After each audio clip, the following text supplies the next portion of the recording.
a new Jason mask recently, and I haven't worked on one of these in a while. Sorry for how messy my station is, but I figured I'd record myself doing the process of this one. I'm going to turn it into a part 5 Jason mask, so let me show you how I'm going to do that. Okay, so first thing you're going to need is some pliers to take off these little extra snap things that are on the mask, because the part 5 doesn't have those.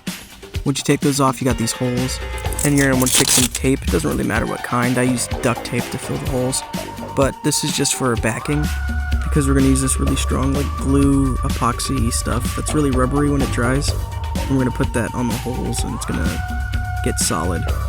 You're going to want to use a little piece of paper or some just scrap cardboard or something to scrape off the excess, make it smooth and flush with the mask. Now you got to wait for it to dry. This takes quite a while, so make sure you're patient. Once it's dry, it'll look something like this. If I'm being honest, I didn't do a very good job on it. It's a little splotchy in places, and I don't think I let it fully dry. You're going to want to use a knife or maybe sandpaper to clean off all the excess, because it's not completely perfect. There's going to be some, just some little goopy bits. Alright, we're going to get ready for painting. We're going to take the straps off because you obviously don't want to get those painted on. Most of these cheap masks have removable straps, which is nice. Now we got to use some masking tape, and we got to cover up the exposed snap ends. I don't really know what else to call them. You're going to want to cover these because when you put the straps back on, they'll get stuck to the paint if you don't cover them. Now you're going to go outside and you're going to grab some white spray paint. This is like the cheapest stuff they got at Walmart. You're just going to start spraying the mask. And this is going to take a couple coats. It took me around 5 coats, and this is what I ended up with. You want it to basically look brand new and just completely white. Now you can take off the masking tape that was covering the snaps because we don't need them covered anymore. And we're going to mix together some black acrylic paint. You don't need a lot, I put a little too much in here. You're going to mix it with some brown paint too.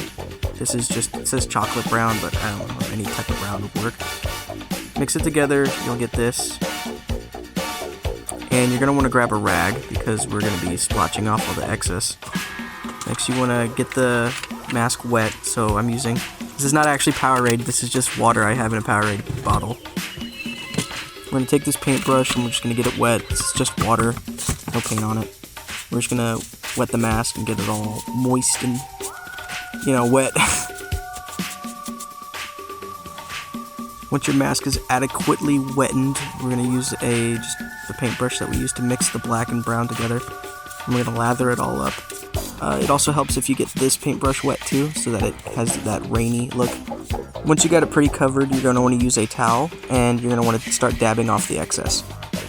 When there's a lot of excess paint, you want to start wiping it, but you mostly just want to be dabbing it because it gives it a rainy effect that the mask has in the movie. It looks like it was rained on and has the disgusting, rain drippings. I don't know what to call it. If you're looking like this, you're getting in the right direction. You want to dab off more than what's on this. This still has a little bit too much on it.